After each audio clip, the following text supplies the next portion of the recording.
Shaun Smith took what is widely regarded as the most spectacular mark in football history. The same Shaun Smith also took numerous brain-jarring knocks during his VFL-AFL career, with alarming and ongoing consequences. Hi, Shaun. Did the triumphs and the positives outweigh the negatives? I've been asked that quite a few times. Oh, sorry. I guess in some regards you go, yeah, the damage done now. You go, well, was it worth it? But in some regards, it is worth it. You know, it was part of my life. It sort of shaped who I am, and had some great fun along the way as well. But obviously, the ongoing problems is you know, something you'd probably go, well, mate, was it worth it or not? And those ongoing problems are to do with concussion and the effect on your brain? Yeah, pretty much, yeah. Yeah, it's been an ongoing thing for probably the last 7 or 8 years. You know, sort of going through a bit of depression and, you know, some crazy thoughts and things like this. And what's that mean? Oh, you know, self-harm and stuff, which you're not proud of. You know, you sort of don't want, you know, to even think that. Just thinking it is not a good thing. But, you know, I've had some brain tests done, and there's some damage done to my brain. It's basically through concussions. And they attribute that to football, yeah? Yeah, well, I haven't been knocked out anywhere else, no, you know? No. You know, I did get knocked out quite a few times. Brett Ellison, your long-time friend and teammate who came down from Canberra with you all those years ago, he said you had ridiculous courage. And I think most of us would agree with that. I can never remember a time when, if you saw the ball, that you didn't just go for it.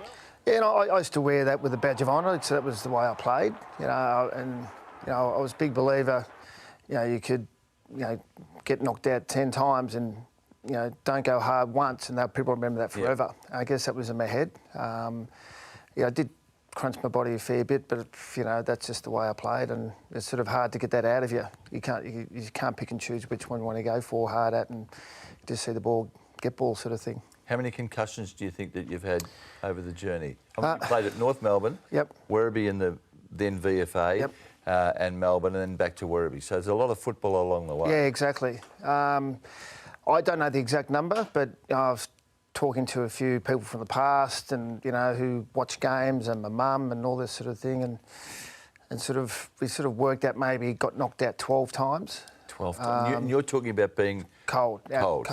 Yeah. And then probably another 20, 30 concussions, maybe more on top of that, subconcussive ones. So there could be more. I don't know. You don't sort of keep tally of those things, and I guess a concussion sort of affects your memory anyway. A few of your mates say that they think that your personality has changed along the way. Is that fair? Yeah, it has. The hardest, the biggest eye-opener for me on that, people said that. I said, no, I haven't. But New Year's, I was up there. My dad passed away last year, and I spent a fair bit of time in Canberra with Mum, just looking after her. And Mum had actually said, "You've changed. I've noticed in the last 5 years you've actually changed." And when your mum says that, she does. She knows you're the best, and that's when the rules sort of a bit of a. You sort of go, "Wow, yeah, maybe there's something wrong here," you know, which is not good. How deep was the depression? Oh, pretty bad, yeah. I had a crack at a few pills to try and sort of make the pain go away. The pain, you're talking about physical pain or the just the mental pain? Just mental, just had enough, you know. It's just not a good place to be.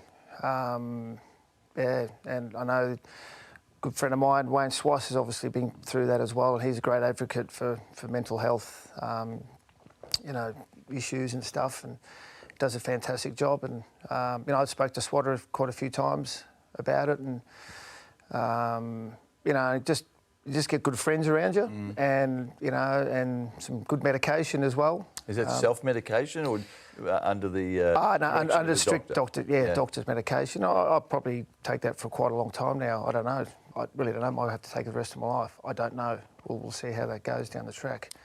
But you know, yeah, it's not a good place to be, and it's sort of up. One time you're up, then you're down, and up and down a fair bit. And yeah, last year I actually thought I was going nuts. Last year, yeah, just the way you think, and I know it's really hard to put your. I couldn't put an answer to it, but I said I had some through a good mate of mine, Peter Jess, obviously, Yep. he's running the case for the concussion, and Alan Pearce did some testing on me, and there's some definite brain damage there. So it's What does going nuts mean? I think I know if we're talking in a public bar, I know what you meant. But what did it mean to you?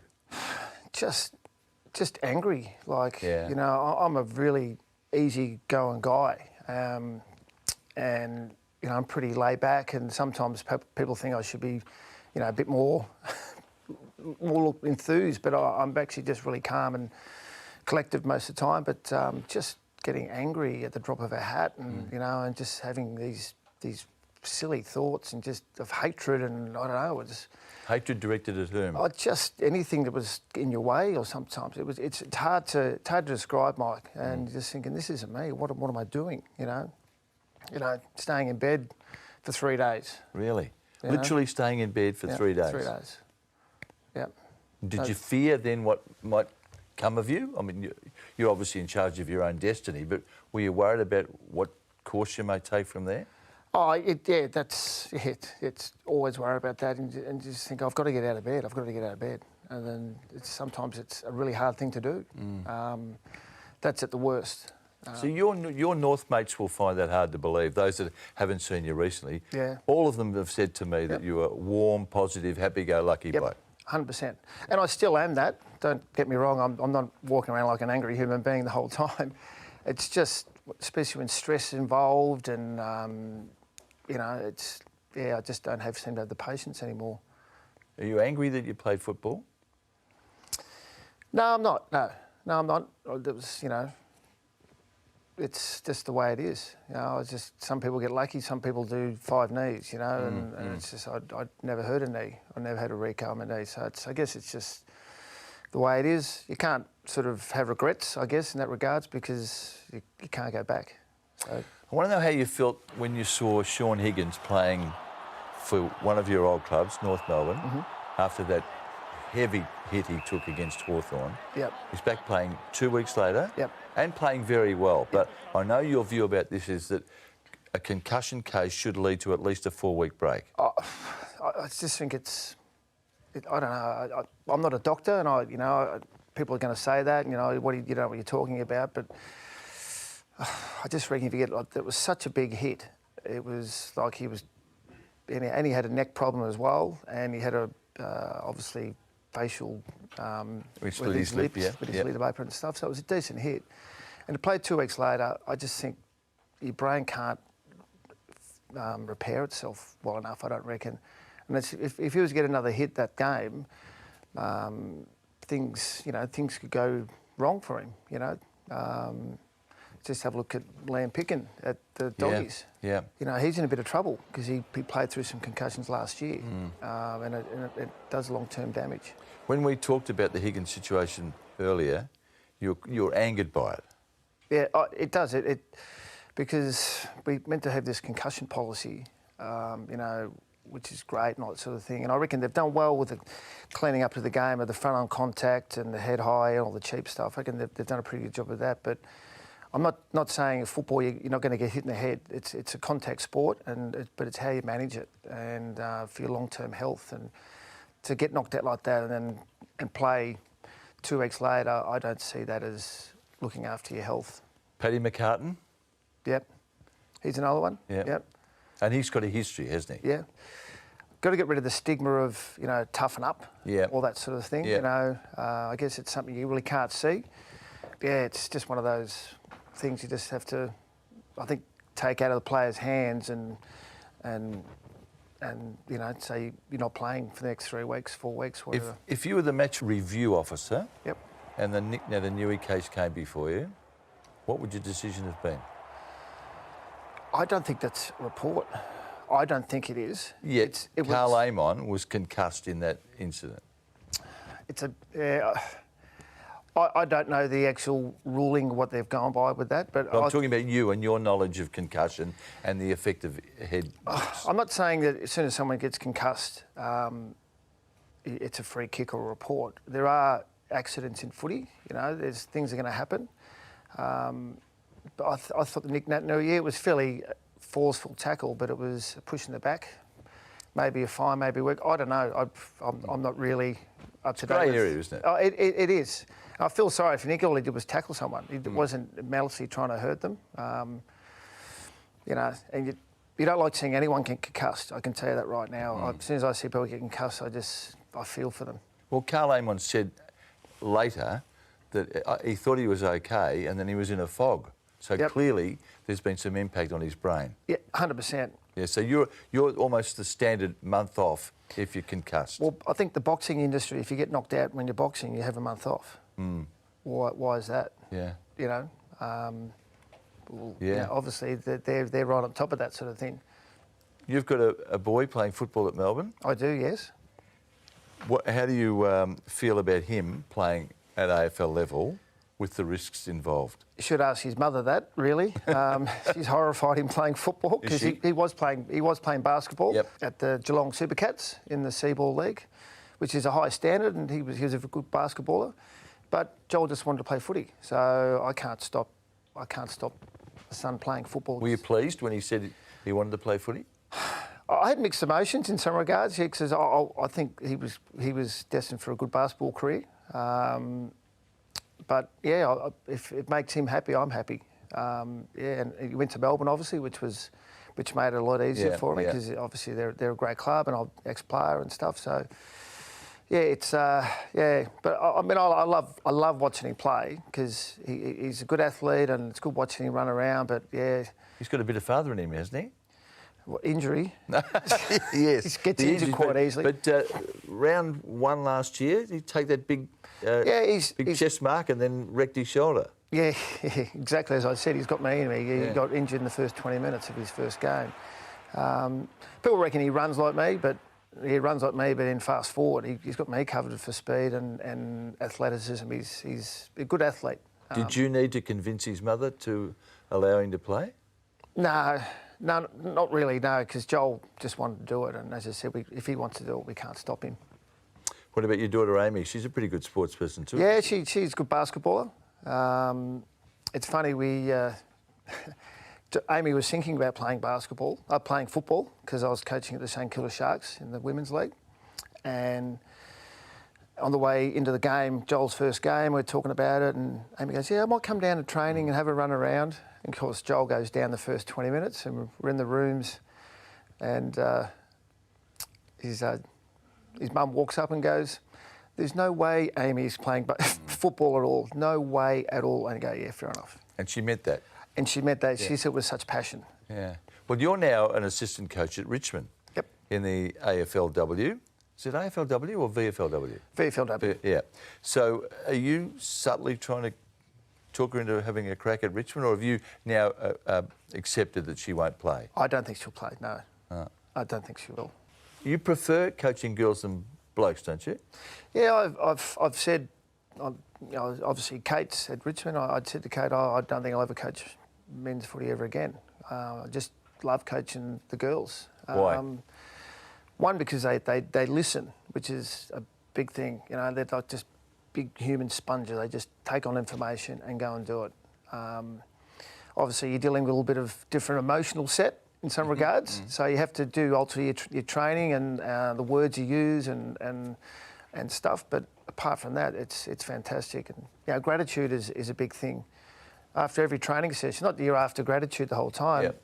All of them go, thanks for taking training, thanks for doing this, thanks for doing that. You're going, well, you know, thanks for bringing the water out to the trainers. You know, it's just go, wow, that's pretty special. Given your sensitivity to the concussion issue, do you have to try to educate them about how they attack the footy? Yep, we've had a couple of one concussion at training, just an accident, and she wanted to play. And good thing about the doctors, Beck, the doctor there, she's basically in the same boat as me. She just said, no, you're not training, you're not playing for this amount of time, and she had some time off, which was great. Would you impose yourself on those discussions if you thought that someone had been seriously hurt and was going to come back? Definitely, and play? I'd put my 2 bobs in, because they know where I've come from in that regards. And I guess it's one thing reading a textbook and doing all studies, but I've lived it, unfortunately. But so it's not now. It's 10, 15 years, 20 years down the track that it'll Yes, take. I was just going to ask you about that. Do you fear that there's going to be sort of an outbreak of concussion cases in the next generation? You know, we're aware of you, Greg Williams, Johnny Platten, John Barnes. The names have become familiar, and now Liam Picken and Paddy McCartan. Yep. It seems to be the thin edge of the wedge, and there's a wave definitely. coming.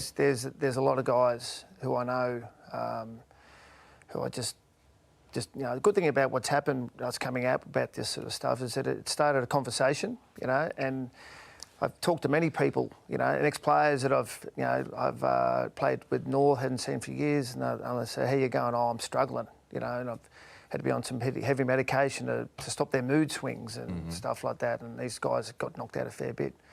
So, yeah, there's be a lot out there, and it'd probably be worse at local level, because they don't get they get lesser care than they do in the AFL.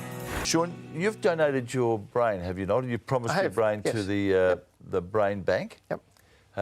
Diesel's another one. Yep. Yeah.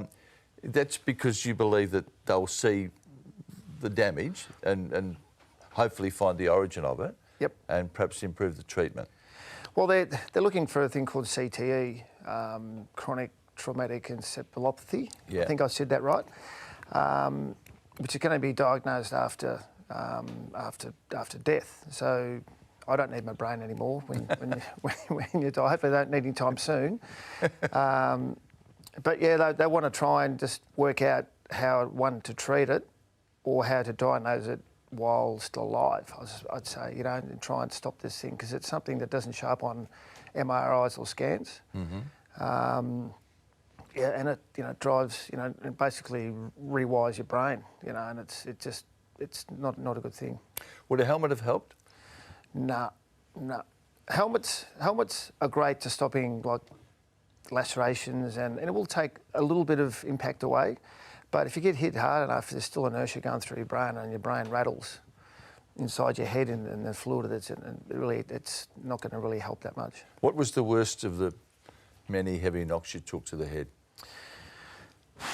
Oh, you had a big one in Canberra, didn't you? Had one in Canberra, yeah. One in Canberra. It was a pre-season game against the Swans, and I just went across to Shepherd, and I won't say who it was, but obviously elbowed me straight in the side of the neck, and lights went out, and yeah, they actually thought I might have broken my neck that day because it was so swollen, but I was crook for a long time. I remember being in the showers after that game. I'd never felt so crook in my whole life. And yeah, and I know you said you won't tell me who it was. It's just the footballer's code, isn't it? Because you're entitled to resent that, aren't you? Oh yeah, I mean, I've seen this player in the past afterwards, and we sort of joke about it. But he regrets what he did. But I don't want to sit there and tell him, you know, who it is. So that's fine. Okay. We should talk about, you weren't a bad footballer actually before all this stuff befell you. 109 games with North and Melbourne. Yep. Your best year was at Melbourne, wasn't it? 1995? 95, yeah. Yeah. You 51 goals that year? Yeah. How? I don't know. Gary Lyon wouldn't have liked that, would he? Playing alongside Gaz? Yep. And using him as the stepladder in that famous mark? Yes. Yeah, I guess he's pretty sick of that, I think, old Gaz. Yeah. How high off the ground do you reckon you were? Got any idea? Well, Gaz is 6'4". 6'3", yeah. 6'3", and my feet were on his shoulders. Well, there you go, mate. There. Now, the amazing thing about, after I came to terms with the fact that you'd done that, then the next thing I remember was Gary rubbing the back of his scone. Head. Yeah, he wasn't overly happy, I don't think. Have you ever been higher than that? Allegedly at Werribee. I played at Werribee in 94 the year before. Yep. And a game against Box Hill, I took one, which allegedly is on video. I haven't seen it, but yeah, it was a pretty good one. And you haven't seen it? I haven't seen it, no. Have you sought it? Have you? I've tried to, but there's been a few guys that have had the tape, but whether it exists, I don't know. Maybe it might be a bit of a folklore, I don't know. So do you believe that was, you went higher that day? Well, I felt like I did. Really? Yeah. Where did that come from? Just this natural ability to jump, is that's all? I guess there's a natural ability to jump, but also you've got to have the timing and the see ball and run and get it. you know, as opposed to trying to jump, thinking about it. You just do it naturally. And I guess I learned to take marks. Mum had this jasmine vine against the fence. Yep. And I'd throw this little footy and I'd take speckies on top of this jasmine vine and fall on the ground going, oh, mark of the year, mark of the year, and all that sort of stuff. And by the end of winter, the jasmine would be absolutely wrecked, and then it'd grow better over summer and repeat the process all over again. Do you reckon you can teach yourself to jump, do you? Well, yeah, I reckon you can. I mean, you've got to have the jump as well, but you've got to have the timing. Yeah. My son can jump higher than me, but Can he? And he's had a couple of leaps at footy, but he's got nowhere near the footy yet. So, but he just needs that just bit of training, I guess, just to put everything into one motion and go for the ball. Your injuries. Now, there's a batch of concussions, which we've talked about. Yeah. Did you break an arm? Broken arm twice. Yeah. Both shoulders. Yep. And what about the lacerated liver? Yeah, I ruptured my liver. Ruptured it? Ruptured, yeah. I had a 13 centimetre hematoma in my liver. Yeah, I've just got basically shirt fronted, which in today's game would be 8 to 10 weeks. What happened? Really? But that was part of the game, you know. So what you were hit with? What, an elbow or a knee? Just hip and shoulder. Just hip and shoulder, yeah. And that concussed me as well. If I ever thought I'm going to die on a footy ground, that was the day. I just couldn't breathe because I was winded that bad. But it wasn't until 2 days later that I've woken up Monday morning and the pain had shifted from the front to the back of my ribs, and then Brett Allison was living with me at the time and said, Fruity, can you push on my back some? He's pushing on my back, probably making it worse when I think about it. And he went off to work. I said, I'm right. And then within half an hour, I don't know, it's the worst pain I've ever felt in my life. So instead of calling an ambulance, I called John Longmire, who lived around the corner. Did you? Why I didn't call an ambulance, I don't know. Put that poor horse... Dr. Longmire? Get Dr. Longmire around, and poor horse, he had to come around, and I'm in a fetal position on the ground. And so he's rushed me down the Tulla Freeway when it used to be 2 lanes. And I think he's doing about 140 in the emergency lane. And yeah, I was pretty sick, boy. I spent a few weeks in hospital. And really? Yeah. Yeah, so horse, I'm sorry about that. 1995 was the mark that we've talked about. Yep. 51 goals. You kicked 3 bags of 5 that year. Yeah. So what did you learn? You're away from North Melbourne. You had 4 or 5 years there, and then 2 seasons at Werribee. No, I had 1 season at Werribee. Only 1? Yep. Yeah. In 94, I had 7 at North, and then then 1 at Werribee, and then 4 at And you came back a better player? I did, yes. 10 times better player. Just stronger in the body. I did a really good pre-season at Essendon that year, hoping to get on the list, and obviously that was the year after their flag, and they only had 1 spot, and I didn't get picked up. So Donald McDonald convinced me to go down to Werribee, good old Macca. Yeah. And which I'm totally grateful to him for, because it was a fantastic year. It was a really good year, and you know, I've kicked 69 goals or something for that year, and played some good footy, and yeah, I got redrafted. The North blokes loved you. I know you didn't sort of spend your entire career there, but Brett Allison told me the story of the training camp in New Zealand under Shimmer. Do you remember that? Yeah.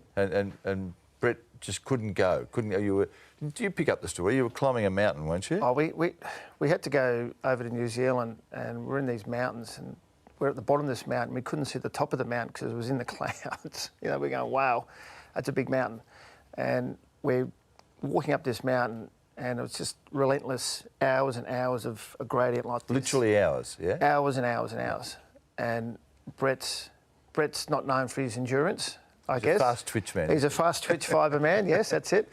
And he's just like gone, no, I'm not going, I can't move. I can't walk, I can't go anywhere. And we've gone, come on, Brett, what are you going to do? He goes, no, I'm staying here. He was adamant he was going to stay there. So literally we had to get behind him. It was like trying to start a car, and just once the feet started going again, and away he went again, and then kept walking for another bit, and had to push him again. Isn't it funny how people have different versions of events? Yeah. Now, you should know because you were there, but his version is that he fell off the back of the pack and he just couldn't go, and he was at the point, in his words, of hallucinating. Yeah, he was. He was seriously. He wanted to stay there. And I said, we can't stay here, mate. And you came back for him. Yeah. And dragged him up the hill. Yeah, basically, yeah. Push-started him up the hill. Just one more on Fruity, your mate Brett Allison. Yep. He took the mark of the year, I think, at the MCG, wasn't it? Against Collingwood, yep. Yep. And you were in hospital recovering from your ruptured liver. Yeah. Well, Brett and I, we lived together for a bit, and obviously grew up in Canberra together, and we used to go down to Queen's Park at Moonee Ponds and with Mark Hepburn and Dean McRae and these guys, and we'd take specky practice, and how we didn't injure ourselves, I don't know how we did it. You particularly. Yeah. And so we always had this, Brett and I had this competition, who can take the better mark in a game, and I'm sitting in hospital, feeling a bit sorry and sore for myself, and I wasn't on TV, it wasn't a televised game.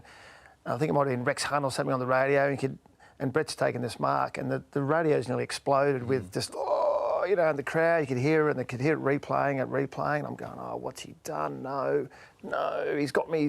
And Brett came in after the game, because I was in St Vincent's just around the corner, and he goes, yeah, I think I got you. I've gone, yeah, nothing. I said, well, I'm going to take a better mark than you. Just watch me. And sure enough, the day I did, Brett rings me. He goes, yeah, you got me. So, yeah. Even though Brett's is that's one of the most underrated marks going around, I reckon, for it is. I mean, I did ask.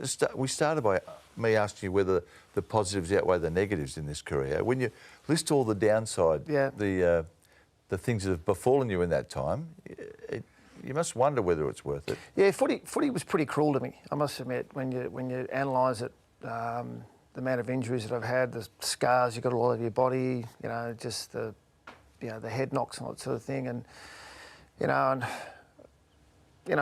some of it was to early in my career. I don't think I trained as hard as I should have, and maybe got some injuries that way. But as I got older, you get a bit wiser. You sit there, and as I said, I've been asked that question before. Was it worth it? And really, 109 games in 11 years of league footy isn't a great return. But I guess I like to put it down as I was persevered and persevered and hung in there, and I've met some great friends. And as I said, it's shaped who I am, and and I've made some great friends and some great memories. Shaun, I'm sorry about the plight that you found yourself in because of the nature of football and the way you played the game, but all of us would say you provided us with a lot of highlights over the journey. Thanks, Mike. Hopefully everything's in order now and you're being looked after and things are going to get better from here. So Thanks for your contribution. Great to see you. Thanks, Mike. Cheers. Thank you.